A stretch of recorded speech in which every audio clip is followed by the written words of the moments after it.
देखिए, एक चीज़ मैं आपको सबसे ज़रूरी आज बता देता हूँ कि बॉडी तो बन जाएगी, बट अगर आप सोच रहे हो कि आप ऋतिक रोशन की तरह बॉडी बना लें या जॉन अब्राहम की तरह बॉडी बना लें या किसी भी एक्टर या किसी की तरह भी अगर आप बॉडी बनाना चाहते हो, please don't mind, this is not possible. अगर आप सेम टू सेम किसी की तरह बॉडी बनाना चाहते हो तो ऐसी बॉडी आपकी नहीं बन सकती, क्योंकि आपके जेनेटिक्स अलग हैं, उनके जेनेटिक्स अलग हैं।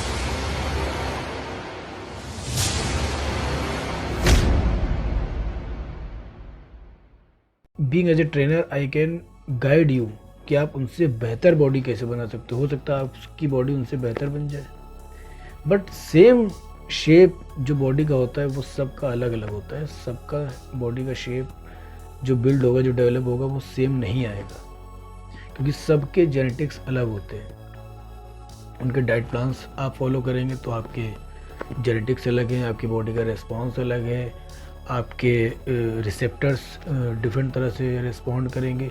Everything is different. एवरी बंदा, एवरी एथलीट जो बॉडी बिल्डिंग कर रहा है, उसके बॉडी का रिस्पॉन्स, उसके जेनेटिक्स, उसकी लाइफ स्टाइल, उसका वर्कआउट और सभी चीज़ें डिफरेंट होती हैं। तो उसके हिसाब से आपको अपने आप को एनालाइज करना पड़ेगा, आपको अपना रिक्वायरमेंट देखना पड़ेगा कि आपकी लाइफ स्टाइल क्या है, आप क्या वर्किंग आउट कर रहे हो पर डे, और क्या इंटेक है आपका, क्या बर्निंग है आपकी। उसके हिसाब से आपको सारे न्यूट्रिशंस को इंटेक लेना पड़ेगा और उसी के हिसाब से आपको रिज़ल्ट्स मिलेंगे। पर जब रिज़ल्ट्स जो मिलेंगे आपको, उसमें आपको ये देखना है कि उसमें आपका ट्रेनर का जो रोल रहेगा वो आपको एनालाइज करके देगा कि क्या बॉडी का पार्ट डिफेक्ट हो रहा है, या ट्रेनर आपके बॉडी के डिफेक्टिव पार्ट्स को ठीक करने की कोशिश कर सकता है। बहुत सारी चीज़, सब कुछ हो सकता है। Everything is possible. जैसी आप बॉडी चाहते हो वैसी बनेगी। बट अगर आप किसी को अपने फ़ोटो के बराबर में रख के चाहते हो कि सेम बॉडी ऐसी बने, तो this is actually not possible, क्योंकि उसके जेनेटिक्स अलग हैं, उसकी बॉडी का रिस्पॉन्स अलग है, उसकी हर चीज़ अलग है। आपकी बॉडी का रिस्पॉन्स अलग है, आपकी जेनेटिक्स अलग है, आपकी हर चीज़ अलग है। तो आपकी जो बॉडी ग्रोथ होगी वो आपका एक जेनेटिक्स लेवल पे जो शेप है वही बिल्ड होगा। साइज़ गेन हो सकता है। यू कैन कंपेयर कि उसके बाइसेप का साइज़ 16 इंचेस है, आपका भी 16 हो जाएगा, बट 16 पर होने के बाद जो उसका बाइसेप दिख रहा है वही आपका वैसे ही दिखे, इसकी कोई गारंटी नहीं है। हो भी सकता है, बट 90% इसकी कोई गारंटी नहीं है। हर बॉडी अलग अलग दिखती है। आप बॉडी ग्रो कर सकते हो सकता है आपकी बॉडी उससे ज़्यादा अच्छी हो, उससे ज़्यादा अच्छी दिखे, बट अगर आप चाहते हो कि सेम हो, this is actually not possible. इसकी कोई गारंटी नहीं ले सकता।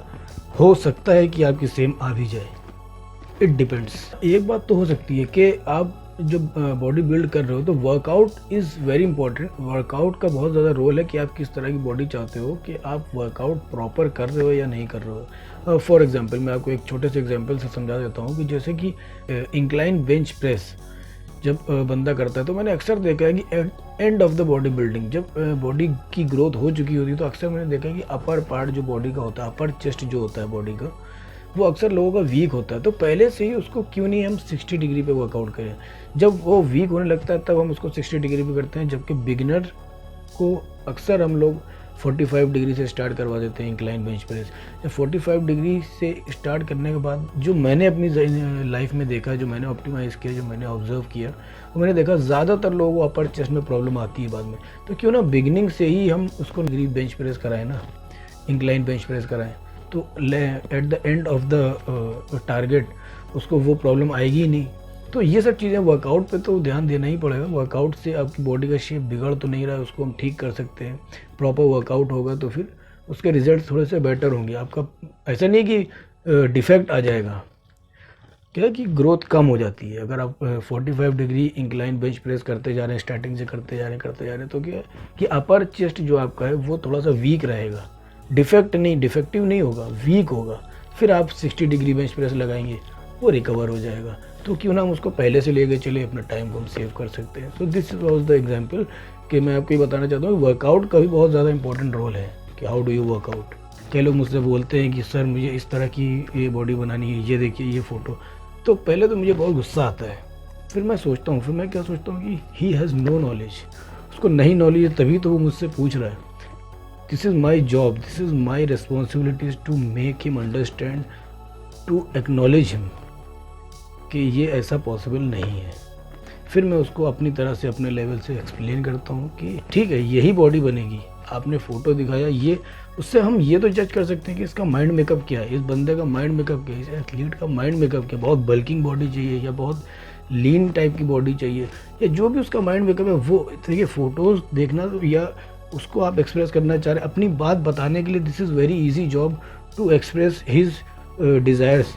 आप एक फ़ोटो दिखा दीजिए कि मुझे इस तरह की बॉडी चाहिए, उससे क्या है कि हम बंदे का, एथलीट का माइंड पढ़ सकते हैं कि उसको किस तरह की बॉडी चाहिए। बट उसको पहले ही आप बता दो कि नहीं भाई देखो, ऐसी बॉडी सेम टू सेम तो आपकी नहीं होगी, बट हाँ मैं आपका इंटेंशन समझ गया हूँ, मैं इस पर वर्कआउट करके आपको ग्रोथ दे सकता हूँ।